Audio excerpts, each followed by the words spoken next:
അപ്പോൾ ഈ Jimnas cafe street ഇപ്പൊ കാണാൻ തന്നെ നല്ലൊരു ഭംഗിയുണ്ട്. ആൾക്കാരൊക്കെ ഇങ്ങനെ എല്ലാവരുടെയും നോട്ട് അങ്ങോട്ടാണ്. അവര് ആ ഒരു ഫ്ലൈറ്റ് പോകുന്നതും താഴണതും ഒരു നൈറ്റ് ആംബിയൻസിൽ ഭയങ്കര രസമാണ്. നമുക്ക് എത്ര ടൈം ഇവിടെ സ്പെൻഡ് ചെയ്താലും ഒരു സമയം പോണത് അറിയൂല. ആൾക്കാർ വന്നാലും അങ്ങനെ തന്നെ കുറെ നേരം സ്പെൻഡ് ചെയ്യും.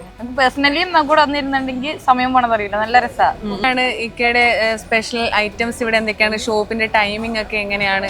നമ്മുടെ ഈ ഷോപ്പ് വന്നത് ആദ്യം പറയാം, നമ്മുടെ പലർക്കും തെറ്റിപ്പോണ ഒരു ലൊക്കേഷനാണ്. നമ്മുടെ നെടുമ്പാശ്ശേരി എയർപോർട്ടിന്റെ നേരെ ബാക്കിൽ ആവണക്കോട് അമ്പലം. ആ അമ്പലത്തിന് തൊട്ടടുത്ത് തന്നെയാണ് നമ്മുടെ ഈ ജിംനാസ് കഫേ ഷോപ്പ് വരുന്നത്. പിന്നെ ഇവിടെ നമുക്ക് നമ്മുടെ മെയിൻ സ്പെഷ്യൽ ബിരിയാണി 2 എണ്ണം, ചിക്കനുണ്ട് ബീഫുണ്ട്, 2 ദം ബിരിയാണിയാണ്. അതുപോലെ ഇവിടെ കിടക്കുന്ന നമ്മുടെ ഷവായ, ചിക്കൻ ഷവായ ഉണ്ട്. നമ്മുടെ സ്പെഷ്യൽ റെസിപ്പിയിലുള്ള ഷവായാണ്. അതുപോലെ നമ്മുടെ ബ്രോസ്റ്റഡ് ചിക്കൻ, അങ്ങനെയുള്ള ഐറ്റംസുകളൊക്കെ ആയിട്ടാണ് നമ്മൾ നിലവിൽ ഒരുപാട് ഐറ്റംസ് ഒന്നുമില്ല, 2-3 ഐറ്റംസ്. പിന്നെ കൂൾ ഡ്രിങ്ക്സ് എല്ലാ ഐറ്റംസും, ഷേക്കുകളും അതുപോലെ ഫലൂദാസ് ഒക്കെ ഉണ്ട്. അപ്പോൾ അതൊക്കെ നമ്മൾ ഈ ഒരു വൈബിൽ വന്നിരുന്ന് നമുക്ക് ഇവിടുന്ന് കഴിക്കാനും ഇതൊക്കെയായിട്ട് പറ്റും. അതുപോലെ ഫാമിലി ആയിട്ടും അതുപോലെ കപ്പിൾസ് ആയിട്ടും എല്ലാവരും ഇവിടെ വരാറുണ്ട്. 1 മണി വരെ അല്ലേ? രാത്രി 1 മണി വരെ, അതായത് ഉച്ചയ്ക്ക് ഒരു 12-12:15 മുതൽ രാത്രി 1 മണി വരെ നമ്മുടെ ഷോപ്പ് ഓപ്പൺ ആയിരിക്കും.